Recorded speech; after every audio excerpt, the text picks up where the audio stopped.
Strive and Thrive is a collection of discussions featuring guests from various fields, focused on guiding entrepreneurs in creating businesses that excel in every aspect: people, planet, and profit.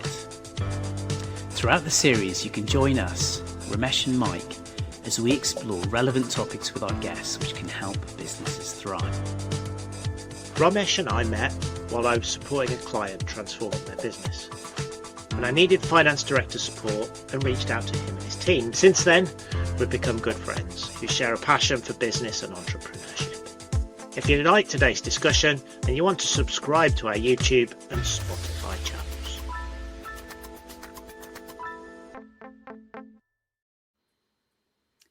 Hi everyone, and welcome to our latest episode with Alan Evans. Alan has been running a successful coaching business for 7 years, helping senior professionals to step up to their leadership role with confidence. Alan's someone that I met when we were both in the early stages of building our own current businesses, and I've personally gained lots of inspiration and insights from him. Alan, hello. Thanks so much for joining us. Hi, Romesh, and thank you for that introduction. Very nice. Very nice. No worries. Hi. Brilliant. So to start off with, could you briefly tell us about your career journey to date? Sure. Yeah. So out of university, I my first role was as a secondary school teacher in geography. So teaching 11 to 18-year-olds.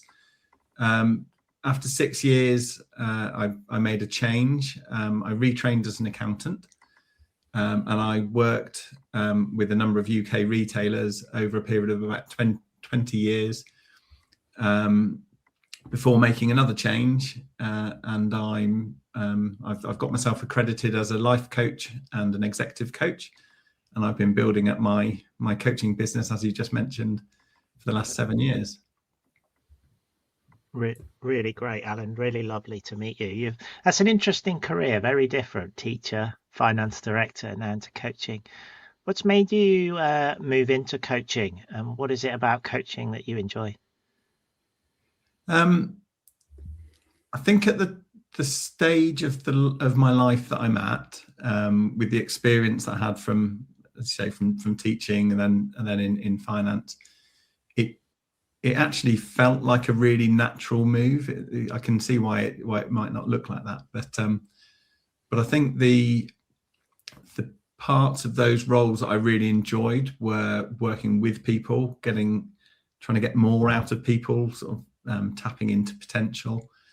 And I think actually there's also perhaps not always seen as a part of a finance director role, but that sort of caring kind of pastoral side that maybe was more evident in my teaching kind of reared its head again, and it just felt like the right thing for me to do. Yeah, very good. You talk about tapping into potential. I like that. What's your why do you think coaching is so important to tapping into potential? Oh, great question. I think that there's something about being able to have a conversation with somebody where you can kind of maybe take the shackles off that you have in your day-to-day role. I like to talk with my clients about living in a world of possibility. So imagining what might be possible rather than that pragmatic kind of probability world that most of our roles sort of keep us in. So coaching, particularly in industry, but actually for individuals as well, sort of navigating their own life decisions, having somebody to sit with and the time and the space to just sort of really sort of dig deep to think, what do I really, really want? And what might I be capable of if I put everything behind this? It's kind of, it's a really powerful conversation, and then it's a really exciting thing to watch as the client discovers what is in there. Because when I ask those sorts of questions and when I encourage clients to think about those things, I have absolutely no idea where they're going to take it. And that's where the potential lies, and it's buried deep often, you know. I think it's interesting that you talk about options or art of the possible. I think there's not a lot of conversations that go on when businesses are very focused and almost very constrained around what standing up and looking out. We did a recent podcast which talked about Periscope and looking up. Yes, you look back, which a lot of people do, but actually looking up and out, it is a kind of nice analogy. And I think finding and reframing the time to do that is such an important exercise. Can you give a couple, you don't want to know names, but can you give me a couple of examples where you've helped people really move beyond their existing paradigm perhaps and use coaching to help explore new opportunities for themselves? Yeah, absolutely.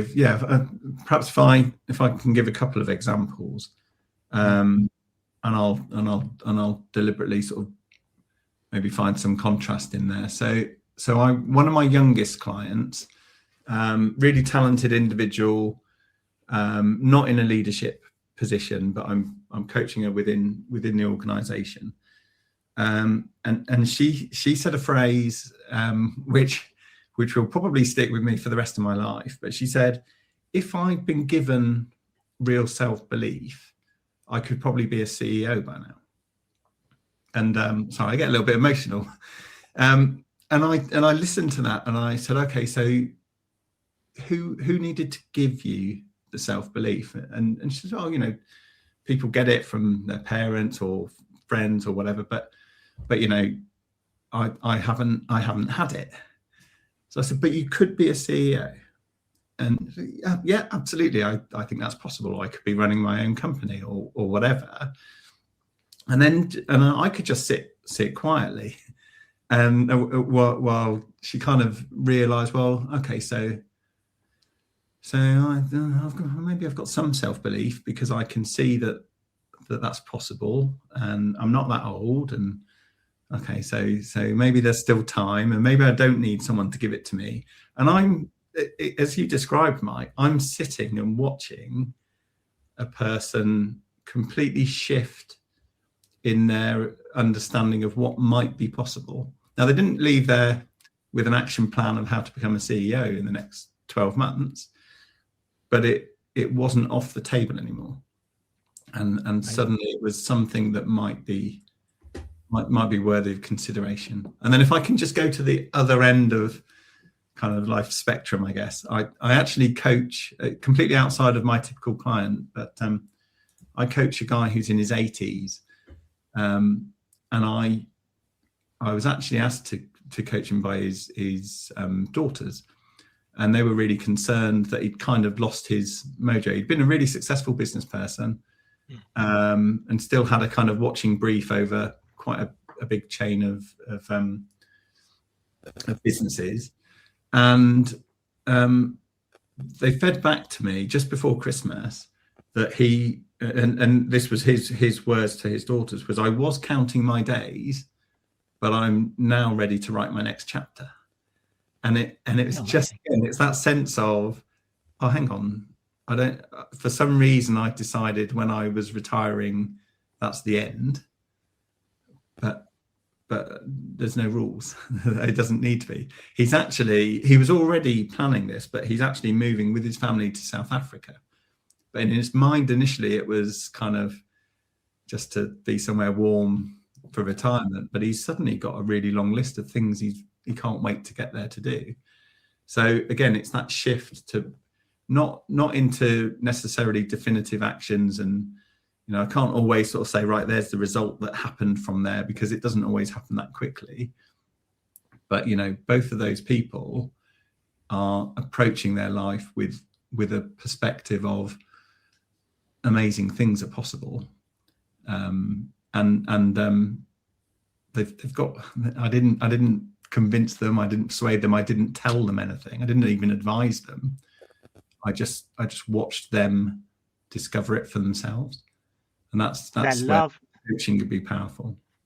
They're really lovely examples of what you talked about at the beginning, which you talked about in theory, you know, helping people think about the art of the possible, the options, the potential. It's just helping them reframe their current understanding of what almost words become barriers, correct? And Absolutely. helping Language them is realize it's just a phrase, and break away from those and understand how you can reframe something and really think about what it looks like, or better understand your context and reframe it as well, isn't it?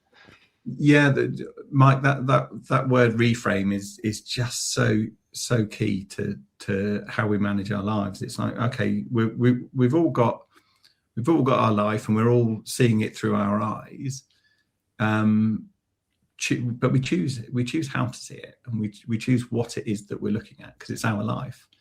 And as soon as we decide, actually, this is, this is not, I'm not looking at a really challenging situation where I've got to compromise and make trade-offs and be satisfied with this path. Okay, I get to choose a different way of looking at it if I want to. But actually doing that is quite difficult on your own. And it's definitely not impossible. I don't believe everyone has to have a coach, but I do believe that for most people, it's a lot easier if you have.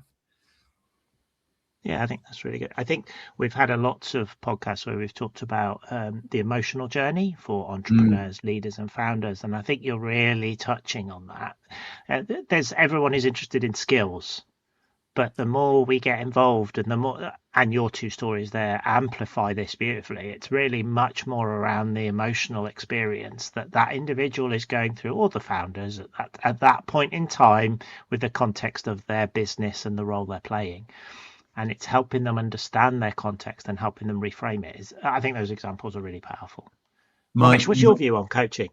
Sorry, Alan, finish off. Sorry, Mike, just something there I just wanted to pick up on, which again is a really strong point. I think that when I'm working in a leadership context, I'm often asked to focus on a skill. So can you come in and can you work with our senior leadership team on giving and receiving feedback, on delegation, on team dynamics and things like that? And I will. But generally, those kind of challenges, or managing difficult situations is another one, managing difficult relationships. Yeah. That I can teach you the skill, but you could read a book. You can learn this. If you want to learn how to delegate, I'm not as good as a textbook at the skill. But actually, why aren't you delegating? Well, maybe you haven't got the confidence in your team. Maybe you aren't ready to let go of enough control. Maybe you feel like you need to achieve everything because that's what gives you value.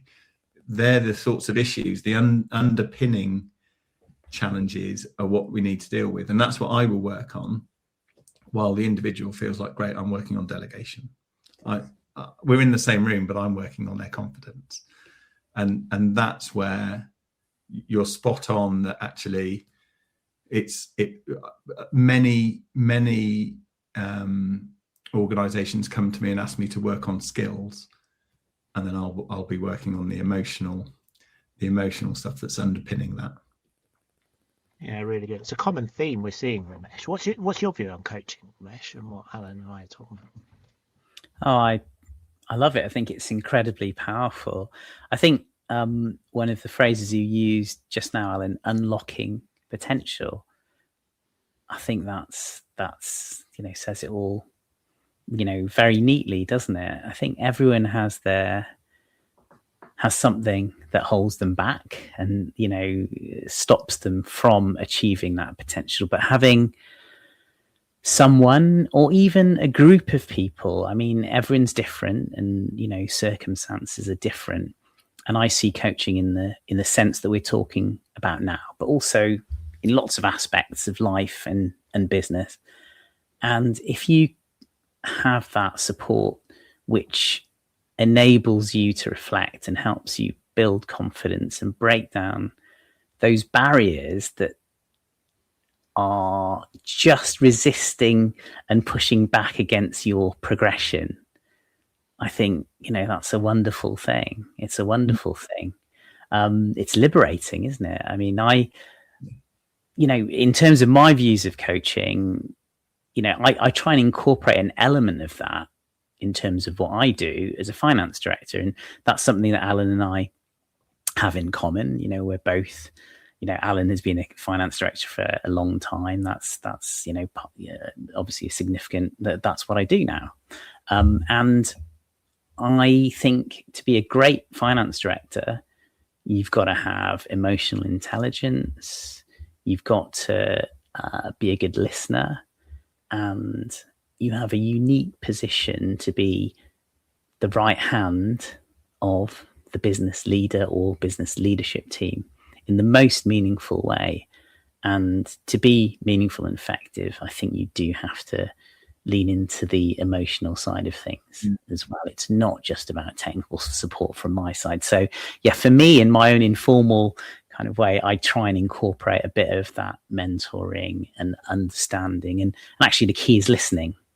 The key is listening as an external advisor. I'm sure, Mike, you do that and focus on that in terms of your business as well. So yeah, I think it's incredibly powerful. One of the liberating things for me, and I use the word liberation, actually quite, I think it's a really good word, is, when I became a founder, I realized I had all of these hang-ups and issues that I needed to get over. And actually, I didn't even realize I had all of them at that point in time. And one of the great things for me now is that I've built up this bank of confidence because I've overcome gradually lots of these things, and it's really empowering. I feel happier, more joyful in my life because I'm not afraid of challenges in the way that I might have shied away from stuff in the past. Don't get me wrong, we've all achieved good things in our careers, but it's nice to keep going, and actually you tend to avoid areas that you're least comfortable in, don't you? You do. Yeah. Yeah. So that was it. Sorry, it's a long-winded answer to that, but yeah, I really see the power in it. And Alan, coming back to you, I am fascinated by your journey, how you got here. And I was thinking about it the other day, but actually, when you look at it, geography teacher, finance director, coach, you kind of think, oh, that's a bit haphazard, that's a bit zigzaggy and meandering. But actually, I think there are a lot of common themes, right? As a geography teacher and as an FD, you had to be a mentor, you had to be a leader, you had to support and serve people. And it's obviously something that you've always had in you. And this is just another way for you to do that and completely focus on it. Would you say that those elements of your career, your past careers, have informed and helped you? I would. So in each of my careers, I've certainly benefited from skills and experiences I've picked up in the previous career. I guess I would point out, so you made it sound like it could be quite strategic, and there might be some really sound logic behind that path. I think that would be being very generous. So the reality is I see them very much as career 1, career 2, career 3, rather than it being any kind of logical progression. Yeah, no, I get that, but I think I guess I'm trying to pull out a common thread or common threads in that path, even though it was not necessarily, certainly the intention from day one or even day 1,000, whatever it was, but actually there are common themes in there which hopefully helped you on the next stage.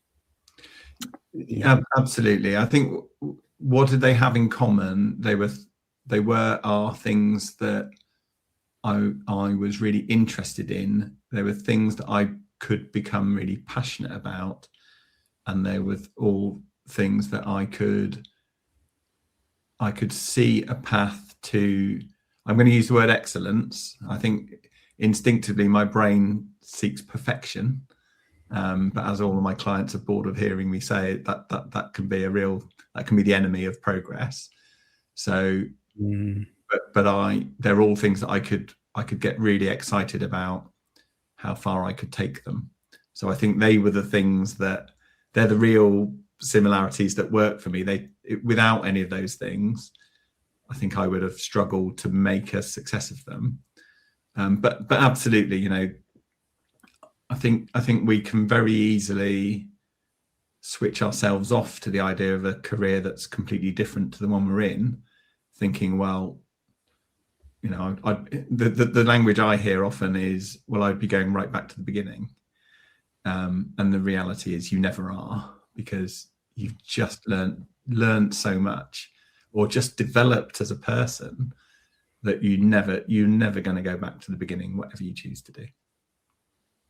That's a good message and a good insight. And, you know, how about that journey from being an employee to setting up your own business? So it was actually a skill that you had newly acquired with your coaching qualification, but you were also setting up a new business. So that's a big leap. Yeah, absolutely. And again, I'll be completely honest. It was a leap of faith. I didn't really know.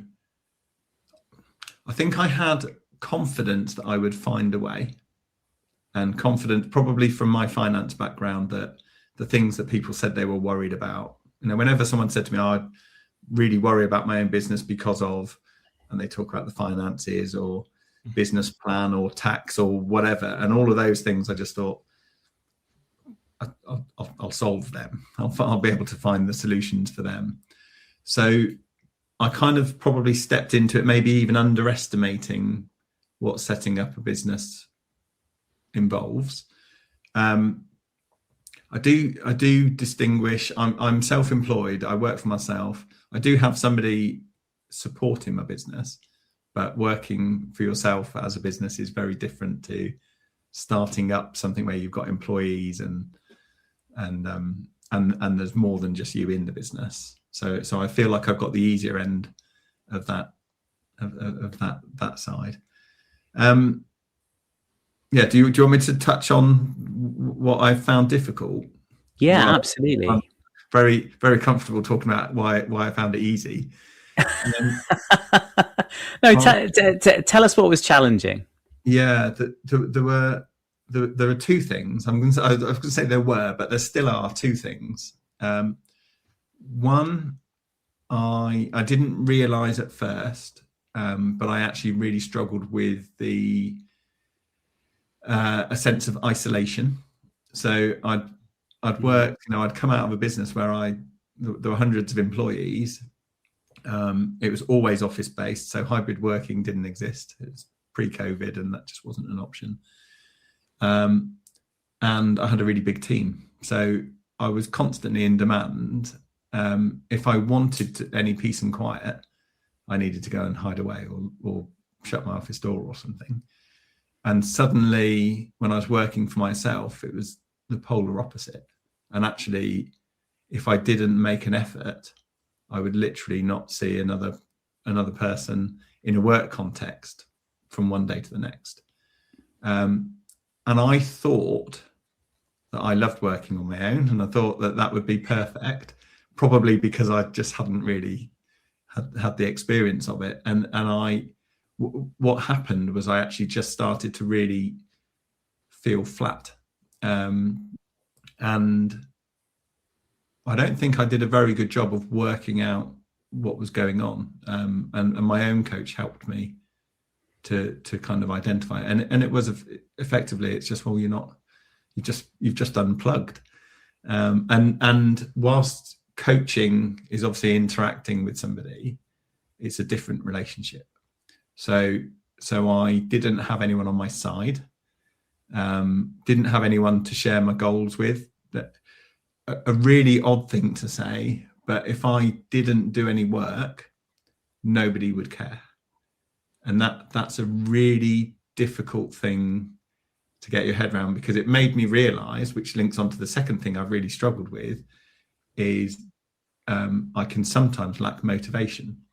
And I thought I was a really driven individual, super focused on goals and achievements. But through nearly 30 years of employment, I realized they were other people's achievements or goals. So I would do stuff because I wanted to make sure I got my job done and people would see the value I'd added, and my boss would be happy and I could get a great mark in my appraisal and all that sort of thing. But actually I hadn't really learned the skill of doing it for me. So then I set up my own business, and obviously each individual client needs me to be on my game and doing a really great job for them. But outside of that, there was no pressure to do anything, to get my next client, to build my business, to get my financials sorted, to think about, how am I going to continue to learn and develop as a coach. All of that relied on me to drive it. And I wasn't set up for that. I just hadn't really even appreciated that. So everyone talks about, it's lonely at the top, whatever. But actually, as soon as you step into working for yourself, it's lonely, and your drive can just disappear if you don't proactively go and find the solution for it. You use very past tense words there, Alan. So I assume you've found your drive, goal, purpose in your business now, or in what you're doing, or your ways of balancing your own self-motivation when you're not supporting others. What's your kind of thread and nugget of that allowed you to move forward? It's a great observation, Mike, and actually maybe that reflects how I am today. So the sort of that sense of being disconnected I've dealt with. So I've dealt with that either by I make sure, certainly if I'm working in a kind of executive coaching space, I wherever possible, I do that face to face. So whether that's traveling somewhere, or usually on site for the client, occasionally at home, I will try to get at least some of my clients face to face. I have somebody working for me, and arguably I could manage my business without that, but actually it's not a financial decision. It's a emotional well-being decision. It's better if I've got someone working with me. So they are. And I think if I look at my calendar, because I plan my calendar weekly and monthly, if I look at my calendar and think actually there's 3 consecutive days there where I'm home based, I'm not going to see anyone, I will go and set myself up in a shared office space or sit in a cafe or something, just so that I'm not literally on my own. So that's how I deal with the risk of disconnection. The motivation one, I don't always win that game. So I know what works for me. So being really clear in what I want to achieve in the week, making sure I've told people, and being really clear in my why. So what am I doing in terms of business development this week, and why is that really important to me for my business? I will set that out and it will work really well. If I don't, it doesn't. So I still do have times when I find my motivation waning and I have to go and proactively rev it back up again.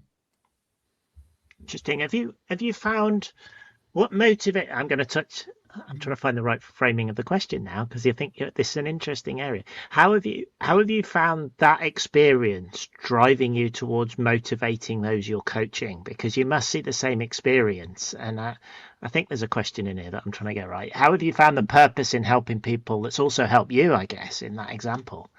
Yeah, it's. I mean, the key to this for me is self-awareness. So. Why did I struggle for a long time with this? Is because I didn't notice it. I knew I wasn't feeling very motivated, but actually if you'd asked me sort of maybe even 18 months into setting up my business, I would have told you, I'm not sure I've done the right thing, because I'm not loving it. And actually it was a misdiagnosis, if you like. So, and as soon as I, with the help of a coach, as soon as I'd managed to identify, well, what's going on, when do you feel good? That's a great question my coach asked me. Is, okay, so you're feeling really a bit flat and demotivated. When do you feel good? When do you feel really great? And I was able to articulate really clearly these times and that day, and it's then you sit there, just as I described for the client, the light bulb goes on. You think, oh, I can see why that is. And actually, turns out, whilst I'm quite an introvert, it turns out I work a lot better if there's someone sat next to me or someone else interested in what I'm doing.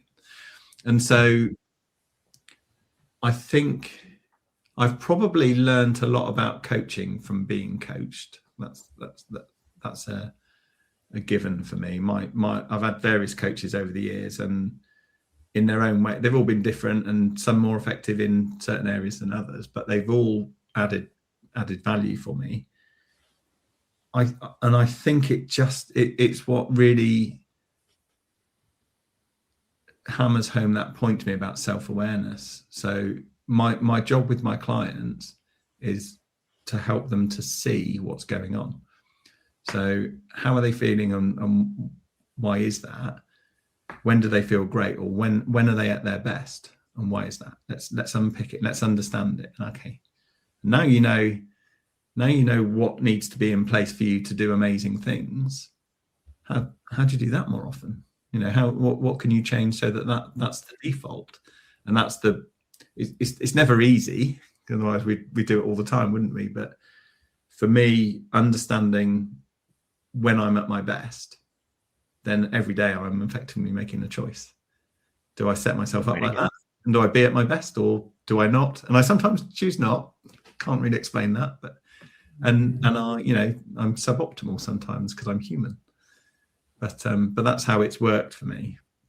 I don't know if that was a long-winded answer, Mike. I don't know if it answered your question. It very nicely did, and I think you talked a lot at the beginning. I'm going to try and reflect on it back to you, and see if it resonates. Is you said at the beginning is about helping people find options or opportunities, and see and reflect on themselves. And I think what you're saying there is, in doing it yourself, you realize that self-awareness is one of the key criteria for your own experience. And that's what you're trying to mirror or inflect on all those people you're working with, and going, if you could work out your own self-awareness, your own self-context, what things work for you, where you're happy, what things you need wrap around you. The point of having an employee, is it efficiency or productivity or a skill? Nope.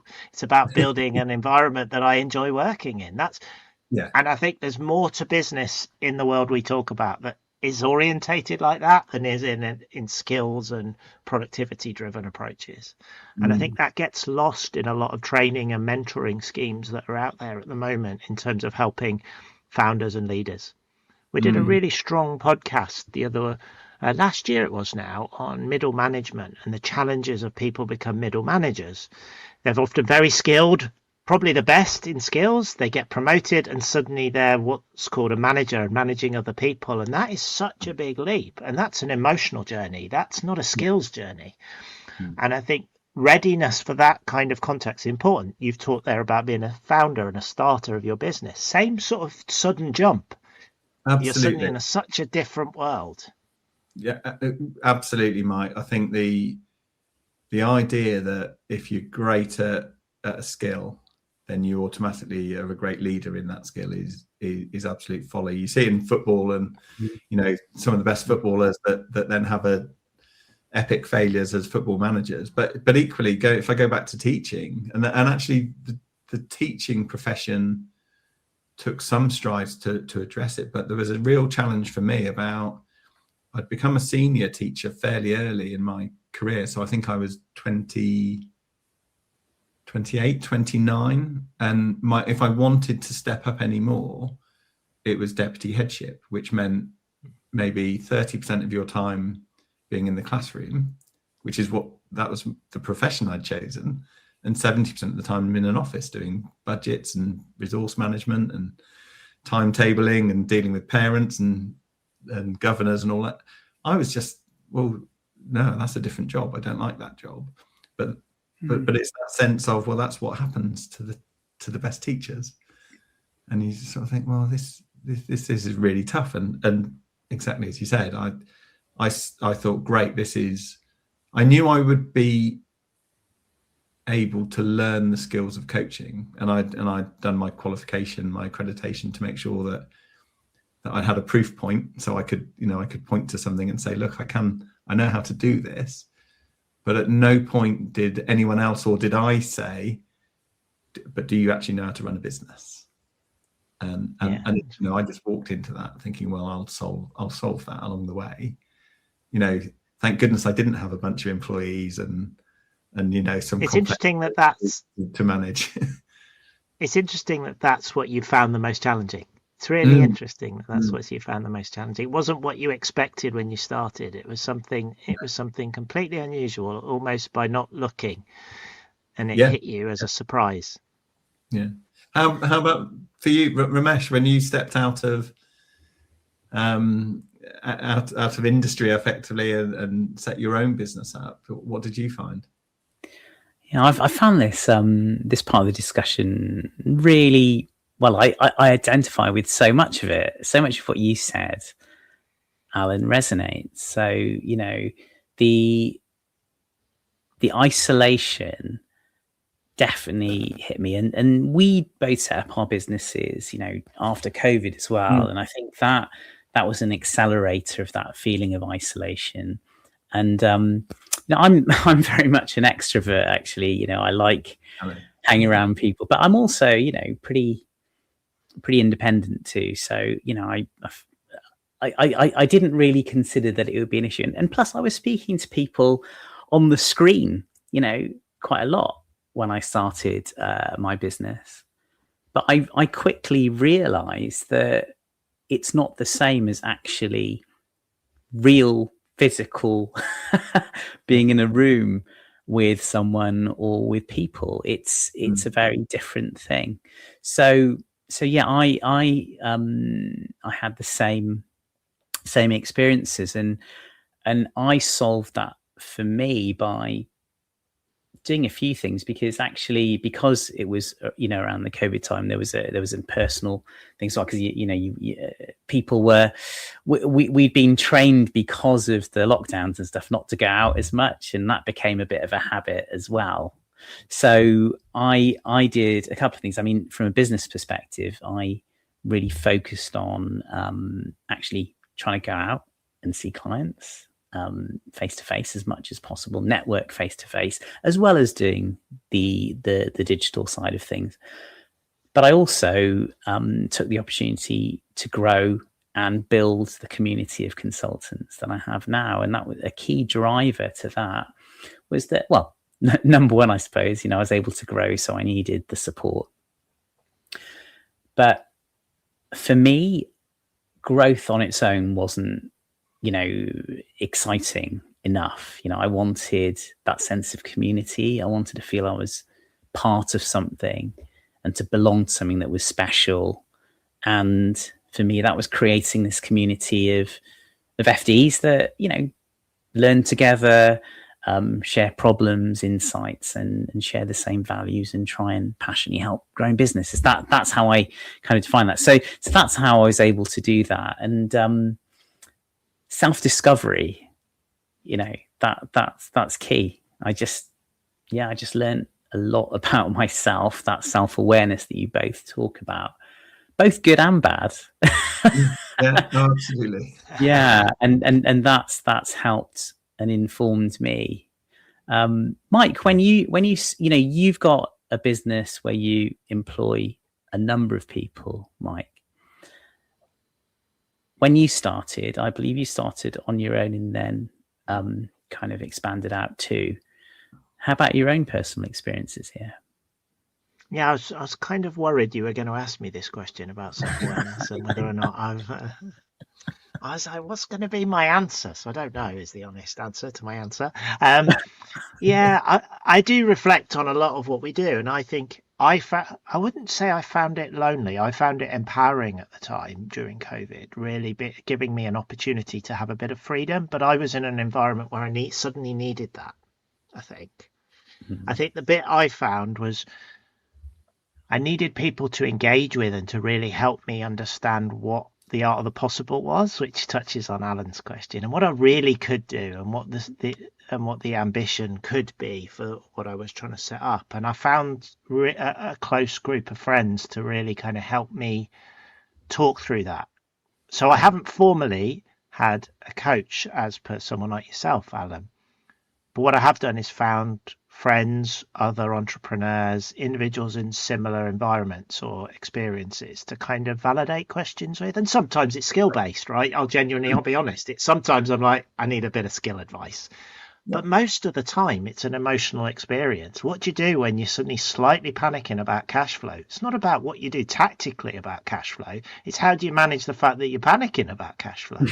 It's a different answer to the same question almost. Were you completely on your own at the beginning, Mike? Did you always have a team? No. I've always been into sort of setting up businesses and things like that, but I suddenly one day went, I'm just going to do it. And I think my biggest hurdle, and I've talked to Romesh about this before, was thinking I'd need all the answers before I started. And it was once I got over that hurdle, and that is self-awareness in that sense. I was like, no, Mike, you really don't need to know who your first customer is, how it's going to work, where all your money's going to come from, how you're going to build it, how you're going to make it repeatable income, revenue streams, whatever it is. You just need a few answers. And then you go looking and you learn. And I think that's part of where I got the validation myself.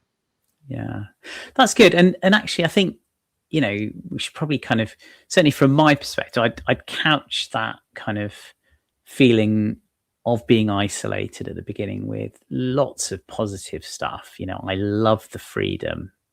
I really did love the freedom. Yeah. I loved being in control. I loved working to my values. And that was, well, I've used the word liberating. It really was liberating. But actually I had to adapt to get the most out of that sense. So something that Alan mentioned earlier was, having,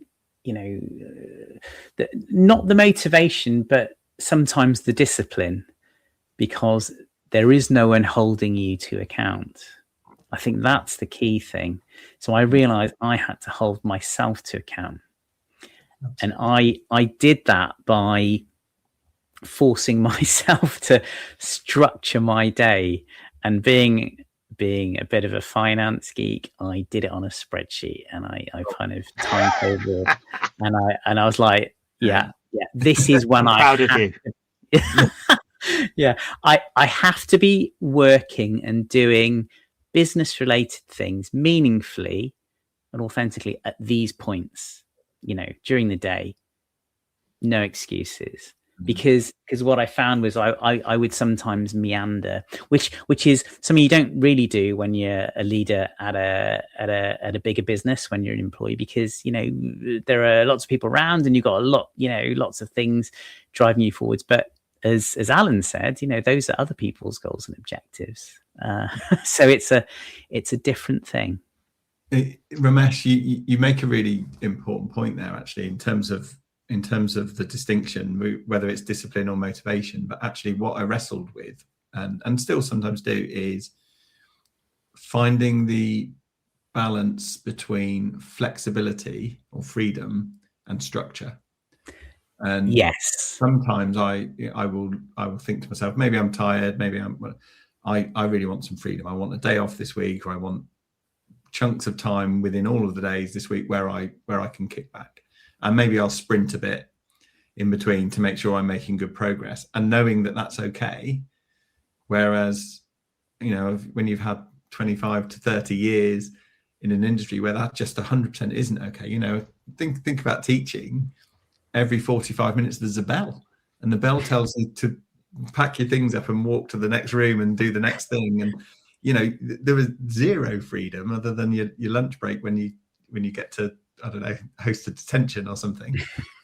That's the ultimate in structure, isn't it? And then knowing that you've got the opportunity if you want to really rebel and have total freedom and go to the beach all the time, or whatever, go and watch Cash in the Attic or whatever's on in the daytime. So, and somewhere in between is the kind of the real gold for me, where actually I really want to have that sense of freedom and flexibility, and to be able to choose when I work and when I don't, because it's my business, my terms, but also recognizing that I'm wired for structure, and I need to find a healthy balance that works for me. The bit I can relate to on that, Alan, is I'm taking the motivational angle to a slightly different lens. Is one of my challenges, and it's similar in the sense, is that I am always going to tinker and experiment. So I'm on all the time, if you see what I mean. I'm not looking for freedom. I'm looking for the next problem I'm going to fix. Yeah. And for me, that's similar. I've had to force the discipline on the routine, because otherwise I'll find myself writing a new business model or a way of predicting the stock market or developing a new equation. And I think that's the challenging, in my sense, if you see what I mean. Mine's a different type of motivational blocker, but mine is about, hang on a minute, why are you building a new app? You've got all these other things you're doing at the moment. And it's that self-awareness to be able to manage that is my context, if that makes sense. Mm-hmm. And just we're all running our own businesses, but I'm just listening, and just the differences between us is where coaching is so inspiring for me, because I'd love to be able to say, oh yeah, I've got this coaching program, and how could I be really efficient would be, I could go to a folder, think, right, I've got another exec client coming, right, it's lesson 1 or session 1, I know what goes on. I don't. And Romesh, you've asked me before, why have I resisted podcasts? Is because I really rebel against the idea that I'm an expert. So I don't ever want to be on a podcast or guesting anywhere or writing something where I'm putting myself forward as an expert in coaching, because I'm not. What I am is somebody that's really committed to being an expert for my client. And at the beginning, I'm not. And I need to learn all about them and work really closely with them before we ever even agree to get into a coaching agreement. Because before I start, I need to know that I can add loads of value for that individual. And probably 80% of the people I might meet in that process, maybe I can't, or maybe I could add some value, but others would do a better job. And this is I'm listening to the differences in you two, and then comparing to myself and just thinking, we're just all so unique. And I've yet to meet a client where I thought, great, this client's just like that client I had last year, I can use a load of that stuff again. Happen, because we're just all bringing our own stuff, and we've all got our own brilliance buried somewhere, and we can all sometimes benefit from having some help to unlock it, and that's just the best job in the world. Amazing, Alan. And Car, so can I get you to answer that question? Why did you decide to appear on kindly on Strive and Thrive? One, Romesh, because we've known each other for quite a long time now, and I just knew that you just would never shut up about it until I did, so I gave in. There's the bit of honesty that slipped out. Sorry, and we can't edit it out, can we? That's it now. Yeah, it's out there forever. Yeah, love it. But I think the real answer is, you asked if I would be open to coming on and talking about my experience, kind of my take on life, on business, on how I can work with people, and I can do that. I think if you'd ever said, going to introduce you and you're going to talk about, you're going to be our subject matter expert on coaching, and all things coaching. I don't want to do that. I don't feel qualified to do that. There are thousands of people out there that will tell you they're a coach. We've all got our own version of what that means. If you want me to talk about my experiences, I'm okay with that. And which is why I'm here. And you are absolutely my first, possibly my last podcast guesting, but not after this. But you're right. No, definitely not. I've resisted. I think one of the things we're aspiring for on this, and I think you've done this superbly well on this podcast, is lived experiences. If we can talk about lived experiences from yourself and how that, and Romesh and I gave some of our inflections against what you've said, that's what will help people understand whether or not they're in need of coaching. And that's when they'll start to think about it. I think, and your point at the end, which is what I've written down as my big takeaway from this, is that everyone is unique. Everyone is unique. Everyone has their own situation, their own context, their own history and experiences and terminology and lexicon, and their own potential. And I think it's helping them navigate that is where people like yourself, Alan, can have a big impact. And we know that founders and leaders need that type of help. Of course, I mean, we can all benefit from it. Absolutely. Mike, I think you summed it up really well. And I am pretty much every day in awe of just how much potential people have. Just blows my mind. People that, and I can't always see it at the beginning. Sometimes there's a bit of we've used the phrase leap of faith a few times today, but sometimes I'm not quite sure what they're really aspiring to, and we need to work together for a little bit. And then people will tell you something, or people tell you something that they think might be possible for them. And you just thought, wow, I just did not see that coming. And it's that's the key, is just working out what that is for ourselves and for each other. Very good. Fabulous. Alan, I think, wrapping up, my takeaways are, the unlocking potential, which we talked about at the beginning, the self-awareness that, you were so open and transparent about your experiences. And I'd echo Mike and say, that was really powerful. And thank you for being so literally open about it. That's tremendous. And actually, when it comes to unlocking potential, I'm really glad you agreed to come on this podcast, because actually, I think you've demonstrated why, you'd be an amazing coach, because you do listen, you do deeply care, and you do truly appreciate the uniqueness, and you're able to draw on your own experiences, as well as obviously your qualifications, to bring quite a powerful, package of genuine support. And I love that. Oh, thank you. That's really touching. Fantastic. Brilliant. So thank you again. Thank you very much for joining us. We're really grateful that you did select us as your first podcast, first of many, I would say. I'm steeling myself to say it's been my pleasure. But actually, you to be able to put me at ease on something like this, you guys are amazing at what you do. I also am not a great consumer of podcasts, but actually I do follow yours very closely. And Mike, you used the phrase lived experience, listening to some of your guests.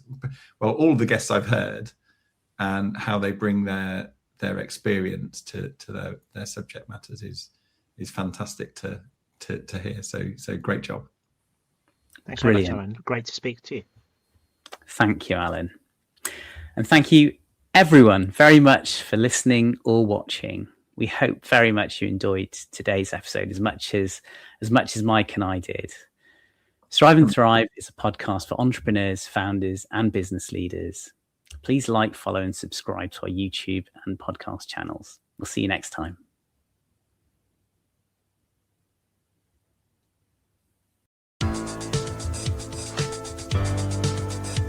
Thank you for listening to Strive and Thrive.